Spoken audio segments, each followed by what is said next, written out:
연부를 하면 두뇌 구조와 크기마저도 변화한다는 것은 확실한 사실인 것 같습니다. 물론 뭐 연불에 대한 건 아니지만 명상을 해나 연불을 해나 비슷하다고 효과가 저는 비슷하다고 생각하거든요. 저는 명상을 하지만 그 속에 연불 요소가 있어 연불이나 명상이나 같은 요소로 보는 경향이 많이 있어요, 사실은. 그래서 미국 매사추세츠주의 종합병원 사라 나자르 박사 팀이 이제 여러 사람들, 법조인들 또는 언론인들, 지식인들을 대상으로, 지식이 그러니까 좀 많은 사람들이죠. 법조인들이 뭐 판사나 변호사 이런 사람들 말하는 것이고, 언론인들, 기자라든지 뭐 이런 아주 좀 유식한 지식인들을 대상으로 하루에 40분씩, 짧게는 2달, 길게는 1년 정도를 연불이나 명상을 하게 했다는 것입니다. 그 결과는 이들은 스트레스가 아주 크게 감소가 돼가지고 기분이 아주 좋아지고 사고력이 아주 월등하게 명료해졌다고 이렇게 한 결과를 나타냈어요. 근데 사실 우리가 뇌 속에 뭐 어떻게 됐는지 이런 거를 보는 건 MRI나 뭐 이런 걸 촬영해서 보는 수밖에 없잖아요. 그래서 이제 이 MRI로 뇌피질의 두께를 측정해 봤다니까 자비심하고 행복감, 뭐 감사함 이런 거를 담당하는 뇌 부위가 따로 있잖아요. 그 뭐 이쪽 부위는 뭐고 이쪽 부위는 뭐고 다 따로 있거든요. 뇌마다. 두께가 0.1에서 0.2mm가 두꺼워졌다는 것입니다. 이건 굉장한 거예요. 뇌에서 0.1에서 0.2mm가 더 두꺼워졌다는 것은 굉장한 발전인 것입니다. 그러니까 그것만이 아니라 다른 또 저 연구에서는 뇌의 크기가 요만한 것에서 이만한 것으로 커져요. 진짜로. 명상을 하면 요만한 뇌에서 이만큼 커진다는 것입니다. 그러니까 연불이 뇌의 구조까지 바꾸게 된다는 것이죠. 그러니까 연불 수행으로 뇌 자체를 구조나 기능을 바꿀 수 있다는 걸 말하는 것입니다. 그래서 제가 왜 해피게세 스님에 대해서 얘기를 많이 했잖아요. 그 달라이라마한테 양해를 구해가지고 거기 수행을 오랫동안 한 스님들을 이제 뇌파를 담당하고 MRI로 촬영해 보니까 그 중에서도 가장 사람들이 전부 다 다른 사람들에 비해서 자비심이 넘고 행복감이 넘쳐 흐르는데 그 중에서도 해피게세라는 분은 진짜 너무너무 이거 많이 발달하셔가지고 그 사람 옆에만 가면 저절로 기분이 좋아진다는 것입니다. 특별히 그분은 더 이렇게 행복감이 더 많은 분이었다 그래요. 그런 게 확실히 있는 것입니다. 그리고 그분이 나타나면 그 분위기 전체가 그냥 행복해지는 거예요. 그래서 깨달은 스승을 찾아가잖아요. 누군가가 그걸 칭견 또는 사트상이란 말로 표현하잖아요. 또 그 좀 안 좋은 마음을 가지고 기자가 뭐 어떻게 해보려고 스승한테 찾아갔는데 뭐 해코지 하려는 마음을 가지고 이제 가서 질문도 하고 하려고 갔는데 그 주위에 사람이 조용히 앉아있으니 자기도 좀 약간 눈 감고 앉아있어 보니까 그런 마음이 싹 사라지더라는 거 아니겠습니까? 그 질문하고 뭐 억하심정을 갖고 왔던 게 한꺼번에 싹 사라지더라는 것입니다. 그리고 나도 모르는 존경심이 생기고 감사한 마음이 생기고 자비로운 마음으로 탁 뒤덮여가지고 꼼짝달싹도 못하고 이래서 사람들이 스승을 찾아다니는구나 하는 거를 몸으로 직접 체험하게 됐다 그래서 처음에는 시비 걸러갔다가 그분을 존경하고 거기에 입문하는 사람이 됐다고까지 말하는 경우를 제가 봤어요. 그래서 뇌는 신경 가소성, 즉 뇌의 신경 회로가 외부 자극이나 경험이나 학습에 따라서 구조적으로나 기능적으로 변화하거나 다시 재편되는 현상이 일어나게 된다는 것입니다. 가소성이 많다는 거죠.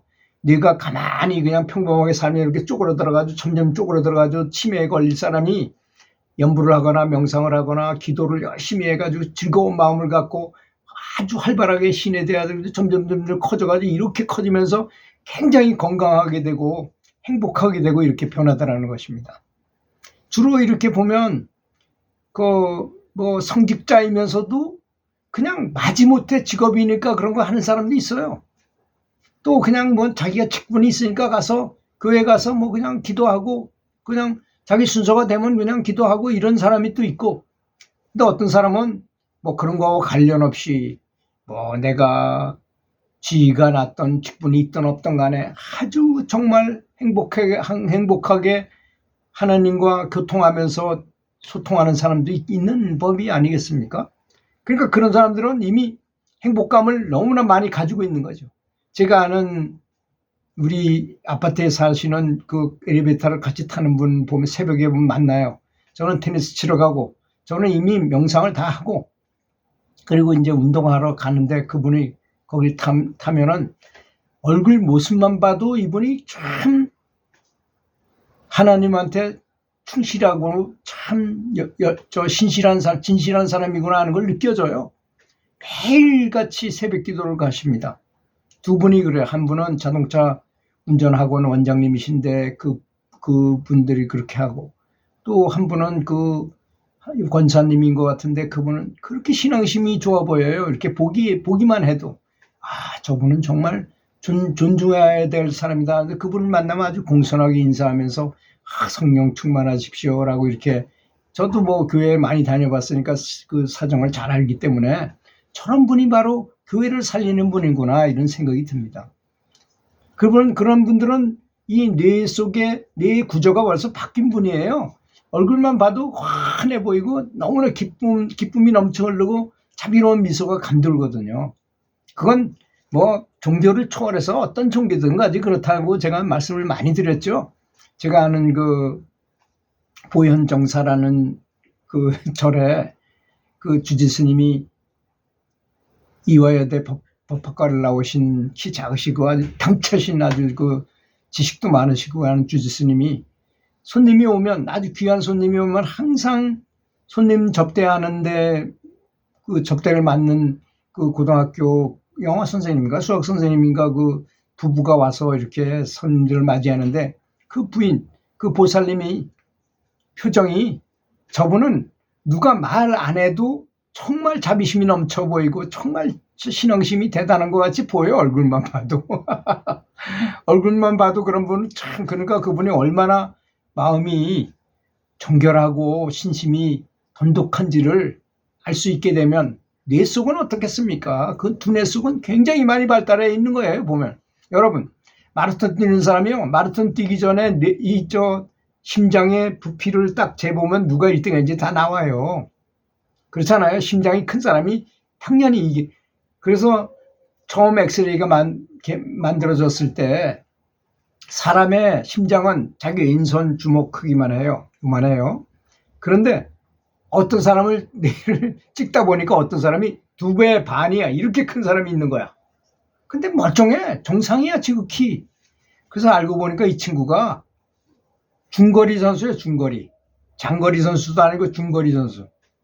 중거리는 800, 1500이거든요.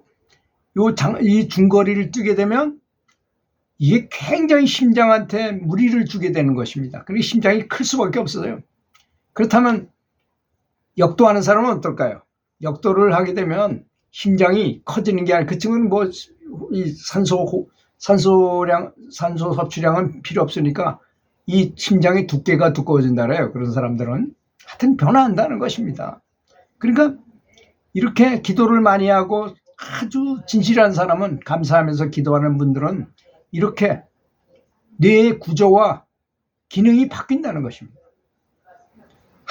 계속 그런 학습을 한다. 그런 기도를 많이 하고 연부를 많이 하게 되면 뇌를 구성하는 100억 개의 이 신경세포 뉴런이 있잖아요. 새로운 연결이 이루어진다는 것입니다. 그래서 특정한 부위에 뇌가 양적으로도 팽창해가지고 뇌가 커진다는 것입니다. 제가 썸네일에 앞에 올려놓은 그 사진을 보면 뇌가 요만한 것에서 이렇게 커진 뇌의 모습을 보는 건데, 정말 연불이나 명상이나 기도나 참선을 하면 그렇게 변한다는 걸 말하는 것입니다. 뇌세포도 근육세포처럼 사용하면 사용할수록 더 크게 성장하고 발달하고 좋아진다는 것입니다. 여러분, 우리처럼 이렇게 보통 사람인데 운동을 많이 하면 가슴이 이렇게 커지고 그냥 어깨 근육이 이렇게 붙고 팔뚝도 이렇게 굵어진 그런 사람이 많이 있잖아요. 헬스하는 사람들. 그 실제로 운동을 많이 하게 되면 그렇게 변하는 것처럼 두뇌도 그렇게 변하고 영적인 것은 더 많이 변합니다. 사실은. 그 두뇌의 구조가 변하는 건 그 물질적인 거잖아요. 근데 영적으로는 훨씬 더 많이 변해요. 영적으로 변하면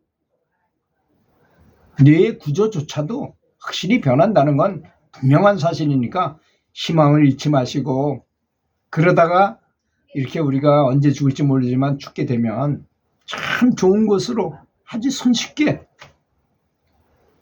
극락을 간다거나 더 높은 천국을 간다거나 이 개념을 잘못 알고 계셔가지고 어떤 분은 제가 천국을 간다고 하니까 천국은 극락보다 아래라고 그러는 분도 있더라고요.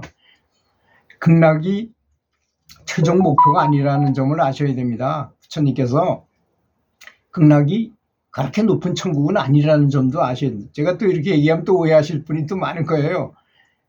그 하늘나라의 구조에 대해서. 하여튼 그건 그렇고, 불국토에 있는 그 구조를 잘 알게 된다면, 그러니까 이 부처님께서 근기가 낮고 아주 수행하기 어려운 분들에게 쉽게 성불의 길로 들어갈 수 있게 성불학교에 입학시키기 하기 위한 곳이 바로 극락이라는 점을 아셔야 됩니다.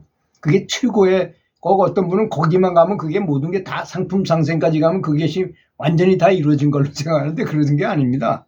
어떤 사람은 극락 중에서 바로 현세에 살다가 바로 상품 상생으로 갈 수도 있고, 그거보다 더 높은 불국토로 바로 가는 분도 계시다는 걸 아셔야 됩니다. 하여튼 오해의 소지가 있으니까 여기까지 말씀드리겠습니다. 들어주셔서 감사합니다.